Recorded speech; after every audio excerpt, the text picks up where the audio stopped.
இது 100 நாள் பல்கிங் செஸ்ல நாள் 22. அப்புறம் எல்லாருக்கும் காலை வணக்கம். ஒரு 2 நாளைக்கு விலாக் வராது. உடம்பு சரியில்லை. இந்த வாய்ஸ் ஒரே உடம்பு சரியில்லாம தான் கொடுத்துட்ருக்கேன். காலைல எழுந்ததும் பல்லாம் தேய்ச்சிக்கின்னு நமக்கு தேவையான சாப்பாடெல்லாம் மெஷர் பண்ணி வைக்க ஆரம்பிச்சிட்டேன். அப்புறம் அப்படியே காலைல சாப்பாடு சாப்பிட்டு கொஞ்ச நேரம் கழிச்சு ட்ரெஸ்லாம் மாற்றிக்கின்னு ஒரு ஃபிட் செக்கப் போட்டு காலேஜுக்கு கிளம்பிட்டேன். காலேஜுக்கு போனோன்னே 11 மணி சாப்பாடு அப்படியே சாப்பிட்டு கொஞ்ச நேரம் கழிச்சு லேபுக்கு போனோம். லேபில் போயிட்டு கொஞ்ச நேரம் ஒர்க் பண்ணிட்டு அப்புறம் வீட்டுக்கு வந்துட்டேன்.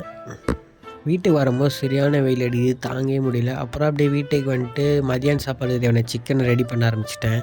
சிக்கன் ரெடி ஆகணும். அப்புறம் மதியான சாப்பாடு வெயிட்டாக ஊற்றிட்டு வீடியோக்கு வாய்ஸ் ஓவர்லாம் கொடுத்துட்டு ஒரு மணி நேரம் உறக்கத்தை போட்டாச்சு. தூங்கி எழுந்தோடனே உடம்பு லைட்டாக ஜுரத்துக்கான சிம்டம்ஸ் காட்ட ஆரம்பிச்சிது. அதனால் ஜிம்முக்கு லீவ் போட்டேன். வெறும் ஸ்மூதி மாதிரி ஓட்ஸு பானா போட்டு அடித்து மட்டும் சாப்பிட்டேன். ஒரு 7:30 மணிக்கா ஒரு சூப் மட்டும் குடித்தேன். தொண்டை ஒரு மாதிரி ஆயிடுச்சுன்ட்டு.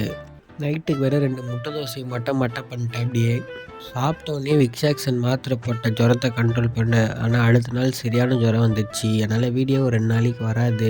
பல்கிங்கில் எத்தனை 3 கிலோ எப்படி குறைய போகுதுன்னே தெரில. அப்புறம் அப்படியே தூங்கிட்டேன். நம்ம நாளைக்கு வீடியோவில் பார்க்கலாம். நன்றி ஃப்ரிக்ஸ்.